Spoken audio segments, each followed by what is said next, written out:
Good morning बच्चों। मैं आपका सोशोलॉजी का अध्यापक गोविंद सिंह, पीजीटी सोशोलॉजी। आज हम बात करते हैं पहले चैप्टर समाजशास्त्र एवं समाज, सोसाइटी एंड सोशोलॉजी, जो हमारा पहला चैप्टर है, उस चैप्टर से संबंधित क्वेश्चन आंसर के बारे में हम बात करते हैं। पहला क्वेश्चन है, समाज रीतियों, कार्य प्रणालियों, अधिकार एवं पारस्परिक सहयोग, अनेक समूह और विभागों, मानव व्यवहार के नियंत्रणों और स्वतंत्रताओं की व्यवस्था है। यह परिभाषा किसने दी? प्यारे बच्चों, यह एक समाज की परिभाषा है। यह परिभाषा मैकाइवर और पेज द्वारा दी गई थी। मैकाइवर और पेज नाम के दो समाजशास्त्री हुए, उन्होंने समाजशास्त्र की यह परिभाषा दी। अगला प्रश्न है, समाज के कोई दो प्रमुख आधार बताइए। Two base of society. तो समाज के दो प्रमुख आधार, पहला आधार है पारस्परिक सहयोग, कि मानव आपस में सहयोग करे। दूसरा है मानव व्यवहार का नियंत्रण, कि मनुष्य का जो व्यवहार है वो किस प्रकार से नियंत्रित हो। अगला क्वेश्चन है प्रश्न संख्या 3, समाज की दो प्रमुख विशेषताएं लिखिए। तो समाज की दो प्रमुख विशेषताएं, पहली विशेषता है समाज अमूर्त है।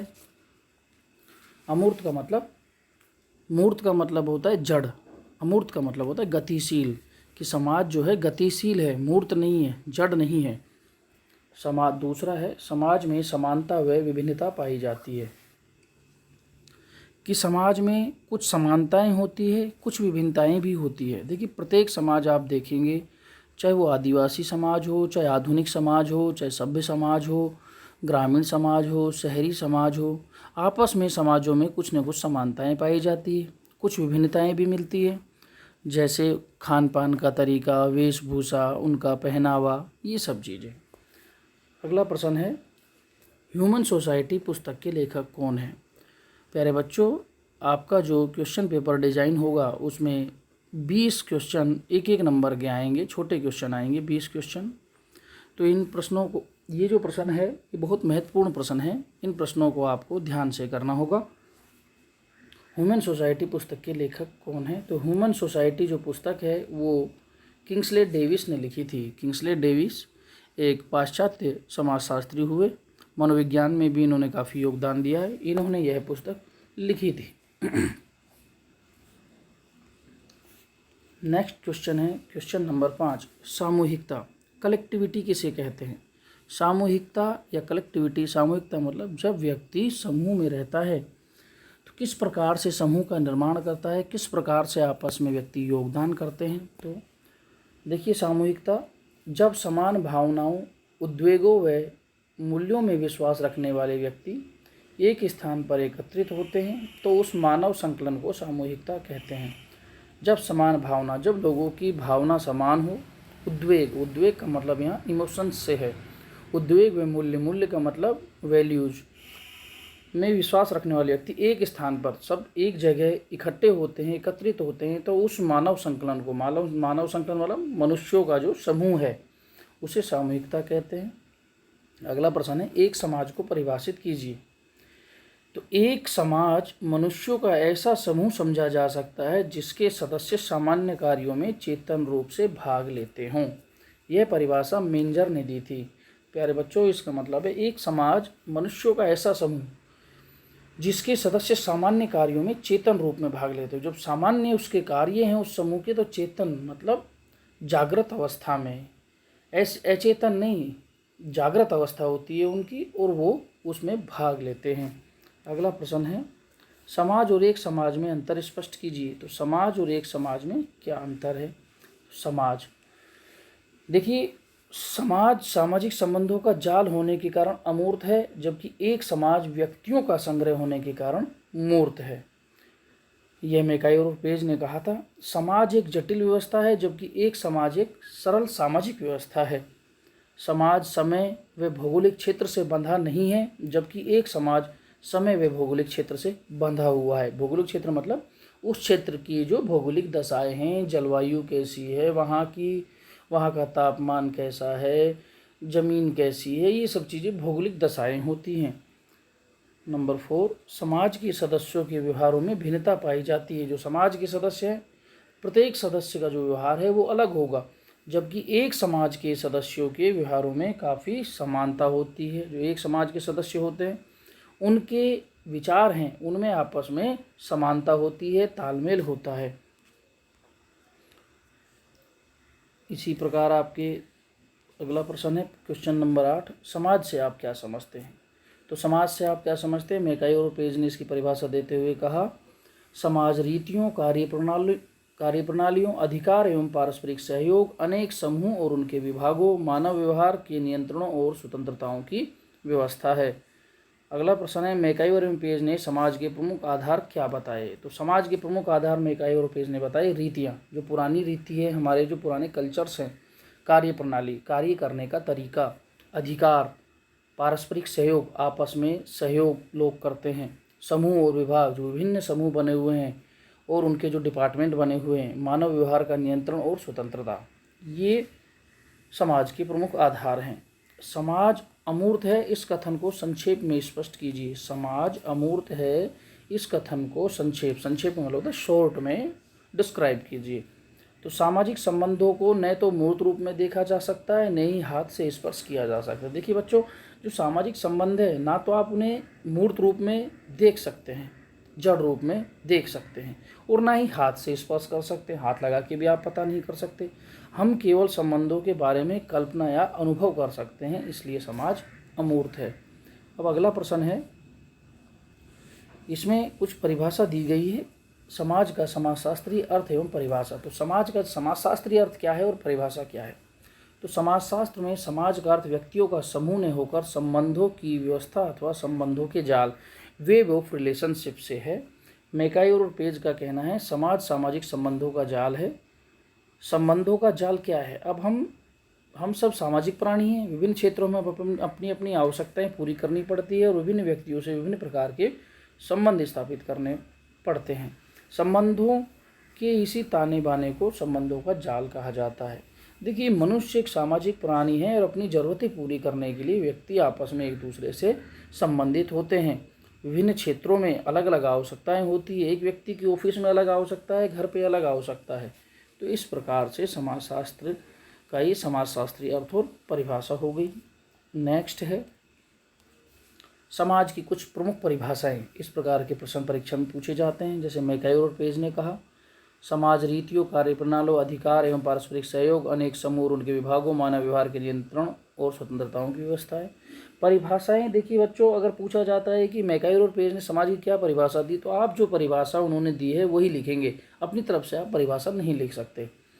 राइट जो है समाजशास्त्री, उन्होंने कहा समाज व्यक्तियों का समूह नहीं है, यह समूह में रहने वाले व्यक्तियों के संबंधों की एक व्यवस्था है। र्यूटर ने कहा समाज एक अमूर्त धारणा है जो कि एक समूह के सदस्यों के बीच पाए जाने वाले पारस्परिक अंतर संबंधों की जटिलता का बोध कराती है। बोध कराती मतलब ज्ञान कराती है हमें। अंतर संबंध मतलब आपसी संबंध उन लोगों के किस प्रकार के हैं। नेक्स्ट, समाजशास्त्र का अर्थ, मीनिंग ऑफ सोशोलॉजी। समाजशास्त्र जो शब्द है, समाजशास्त्र शब्द अंग्रेजी शब्द सोशोलॉजी का हिंदी रूपांतरण है। अब सोशोलॉजी जो शब्द है वो दो शब्दों सोशियो प्लस लोगी से मिलकर बना है। सोशियो का अर्थ होता है समाज और लोगी का अर्थ होता है विज्ञान या शास्त्र, और ये दोनों जो है, सोशियो लैटिन भाषा का शब्द है और लोगी जो है ग्रीक भाषा का शब्द है। इसी कारण से दो भाषाओं के शब्दों द्वारा बने होने के कारण जे.एस. मिल नाम के एक विद्वान हुए, उन्होंने समाजशास्त्र को, उन्होंने सोशोलॉजी को अवैध संतान कहा था कि ये अवैध संतान है, नाजायज संतान है, क्योंकि ये दो अलग अलग भाषाओं के शब्दों से मिलकर बना है। तो इस प्रकार शाब्दिक अर्थ जो है समाजशास्त्र का, कि समाजशास्त्र समाज का विज्ञान है, अथवा यह कहा जा सकता है कि समाजशास्त्र वह विज्ञान है जो समाज के संबंध में अध्ययन करता है। लेकिन समाजशास्त्र का यह शाब्दिक अर्थ अपूर्ण व अस्पष्ट है। इसके द्वारा समाजशास्त्र का वास्तविक अभिप्राय सामने नहीं आ पाता। समाजशास्त्र का वास्तविक अर्थ समाजशास्त्र में प्रयुक्त मतलब काम होने वाले दोनों शब्दों जो यूज में होते हैं, जैसे समाज और शास्त्र को भली प्रकार अच्छी तरह स्पष्ट करने पर स्वतः स्पष्ट हो जाएगा, अपने आप इसका अर्थ स्पष्ट हो जाएगा। वास्तव में समाज का अर्थ या अभिप्राय व्यक्तियों का समूह न होकर व्यक्तियों के मध्य पाए जाने वाले संबंधों से हैं। राइट का कथन है, जो राइट शास्त्र ये समाजशास्त्री हो, उनका कथन है, यह समाज व्यक्तियों का समूह नहीं है वरन मतलब वरना अपितु यह समूह के सदस्यों के मध्य स्थापित संबंधों की व्यवस्था है। शास्त्र या विज्ञान का अर्थ व्यवस्थित व क्रमबद्ध ज्ञान से है। इस प्रकार सामाजिक संबंधों का व्यवस्थित व क्रमबद्ध तरीके से अध्ययन करने वाला विज्ञान ही समाजशास्त्र है। विभिन्न विचारकों की परिभाषाओं से समाजशास्त्र की धारणा और अधिक स्पष्ट हो जाएगी। अब देखिए समाजशास्त्र की कुछ परिभाषाएं हैं। Definition of sociology. समाजशास्त्र की कोई सर्वमान्य परिभाषा देना कठिन है। देखिए समाजशास्त्र की सर्वमान्य मतलब जिसे सभी स्वीकार करते हो, सभी मानते हो, ऐसी परिभाषा देना कठिन है, क्योंकि अलग अलग समाजशास्त्री ने समाजशास्त्र की अपने हिसाब से अलग अलग परिभाषाएं दी, अलग अलग डेफिनेशंस दिए। फिर भी विभिन्न विद्वानों ने इसकी परिभाषा भिन्न भिन्न दृष्टिकोणों से दी है। भिन्न भिन्न दृष्टिकोण मतलब नजरिया, देखने का तरीका, परिप्रेक्ष्य। प्रमुख विद्वानों द्वारा की गई कुछ परिभाषाएं इस प्रकार है। पहली परिभाषा मिखाइल रोपेज के द्वारा, इन्होंने सोसाइटी नाम की पुस्तक भी लिखी थी। समाजशास्त्र सामाजिक संबंधों के विषय में है। संबंधों के इस जाल को हम समाज कहते हैं। मैक्स वेबर जो है जर्मनी के वैज्ञानिक थे, इन्होंने सोशल एंड इकोनॉमिक ऑर्गेनाइजेशन जो अपनी पुस्तक लिखी उसमें कहा, समाजशास्त्र वह विज्ञान है जो सामाजिक क्रिया का विश्लेषणात्मक बोध कराने का प्रयास करता है, जिससे इसके सामाजिक क्रिया के क्रम तथा परिणामों की कारण सहित व्याख्या की जा सके। देखिए विश्लेषणात्मक मतलब जब हम किसी चीज़ का अलग अलग टुकड़ों में बांटकर अलग अलग इकाई के रूप में उसका अध्ययन करते हैं, तो यह पद्धति विश्लेषणात्मक पद्धति कहलाती है। और दूसरी पद्धति होती है संश्लेषणात्मक पद्धति। जब हम विभिन्न विषयों को एकत्रित करके, इकट्ठा करके संपूर्ण विषय का एक इकाई के रूप में अध्ययन करते हैं, तो यह पद्धति संश्लेषणात्मक पद्धति कहलाती है। इसके बाद इमाइल दुर्खिम ने भी समाजशास्त्र की परिभाषा देते हुए कहा। इमाइल दुर्खिम जो है काफ़ी विद्वान पाश्चात्य समाजशास्त्री माने जाते हैं। इमाइल दुर्खिम ये अगस्त काम्टे के उत्तराधिकारी भी माना जाता है इन्हें। अगस्त काम्टे जिन्होंने समाजशास्त्र की शुरुआत की थी, समाजशास्त्र का जनक माना जाता है अगस्त काम्टे को। समाजशास्त्र सामूहिक प्रतिनिधानों का विज्ञान है। प्रतिनिधान मतलब जो क्रियाएं हैं, जो नियम बनाए गए हैं, उनका विज्ञान है। समाज के लिए जो नियम बने हैं।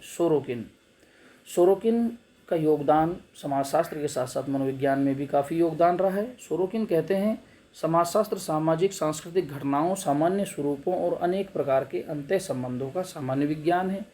जॉर्ज सिमेल कहते हैं समाजशास्त्र एक विशेष विज्ञान है जो मानवीय संबंधों के बाहरी स्वरूपों के अध्ययन तक ही सीमित है। तो अलग अलग विद्वानों ने अलग अलग परिभाषाएं दी है समाजशास्त्र की।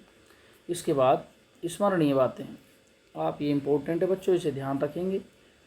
अगस्त काम्टे या अगस्त काम्ट अलग अलग बुक में अलग अलग नाम है। वैसे इनका नाम है ऑगस्ट काम्टे, लेकिन यहाँ पे अगस्त है। असली जो इनका नाम है, जो आपकी मेन जो रेफरेंस बुक होती है या मेन बुक होती है, उसमें जो नाम है वो है ऑगस्ट काम्टे। तो 19वीं शताब्दी में फ्रांस के एक प्रमुख विचारक थे। काम्टे को समाजशास्त्र का जनक, फादर ऑफ सोशोलॉजी भी कहा जाता है। प्रारंभ में काम्टे ने इस विज्ञान मतलब समाजशास्त्र का नाम सामाजिक भौतिकी, सोशल फिजिक्स रखा था। उनके एक मित्र थे सेंट साइमन, उनके विचारों से प्रभावित होकर इन्होंने सोशोलॉजी का नाम सोशल फिजिक्स रखा। सन 1838 में काम्टे ने इस विज्ञान का नाम बदलकर सोशोलॉजी या समाजशास्त्र किया। भारत में स्मरणीय बातें, भारत में समाजशास्त्र का अध्ययन सबसे पहले सन 1919 में प्रोफेसर पैट्रिक की देखरेख में बम्बई विश्वविद्यालय में प्रारंभ हुआ। तो बच्चों ये प्रश्न पूछा जाता है कि भारत में समाजशास्त्र का अध्ययन सबसे पहले कहाँ और किसकी देखरेख में और किस विश्वविद्यालय में हुआ। तो 3 प्रश्न इस 2 लाइनों से बनते हैं कि भारत में समाजशास्त्र का अध्ययन सबसे पहले 1919 में प्रोफेसर पैट्रिक की देखरेख में बम्बई विश्वविद्यालय में प्रारंभ हुआ। लेकिन ये जब बम्बई विश्वविद्यालय में प्रारंभ हुआ तो यहाँ समाजशास्त्र का अध्ययन पाश्चात्य विधियों द्वारा कराया जाता था, क्योंकि प्रोफेसर पैट्रिक पाश्चात्य समाजशास्त्री थे। सन 1923 में मैसूर विश्वविद्यालय में, मैसूर जो है कर्नाटक में है, पुराना नाम है, BA स्तर की बैचलर ऑफ एजुकेशन जिसे हम बीए कहते हैं, ग्रेजुएशन भी कहते हैं, कि कक्षाओं में समाजशास्त्र को विषय के रूप में स्थान दिया गया, विषय के रूप में पढ़ाया गया सबसे पहले। उसके बाद लगभग सभी प्रमुख विश्वविद्यालय व कॉलेजों में समाजशास्त्र की लोकप्रियता बढ़ती गई।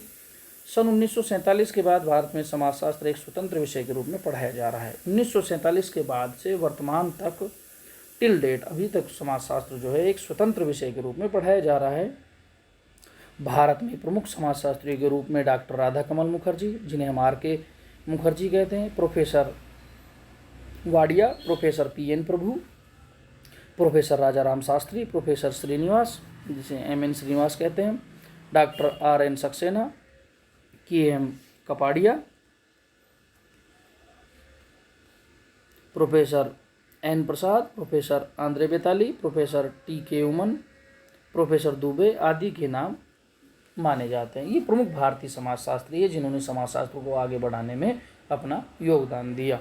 कुछ और भी प्रमुख समाजशास्त्री हैं जैसे G.S. घुरिये, गोविंद सदाशिव घुरिये, A.R. देसाई, अक्षरमल देसाई। इनके बारे में हम विस्तार से 5वां जो चैप्टर है हमारा भारतीय समाजशास्त्री, सेकेंड बुक का, उसमें पढ़ेंगे। इसके बाद है क्वेश्चन है कुछ।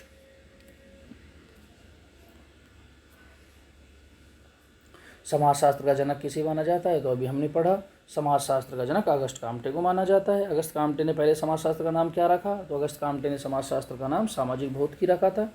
बाद में इसे बदलकर 1838 में समाजशास्त्र किया। रिपब्लिक कृति के रचयिता कौन है? रिपब्लिक जो पुस्तक है वो किसने लिखी? तो रिपब्लिक नामक जो पुस्तक है वो प्लेटो ने लिखी थी। प्लेटो एक महान दार्शनिक हुए हैं, महान दार्शनिक जिसे हम फिलोसफर कहते हैं, महान मनोवैज्ञानिक भी हुए हैं और समाजशास्त्री भी हुए हैं।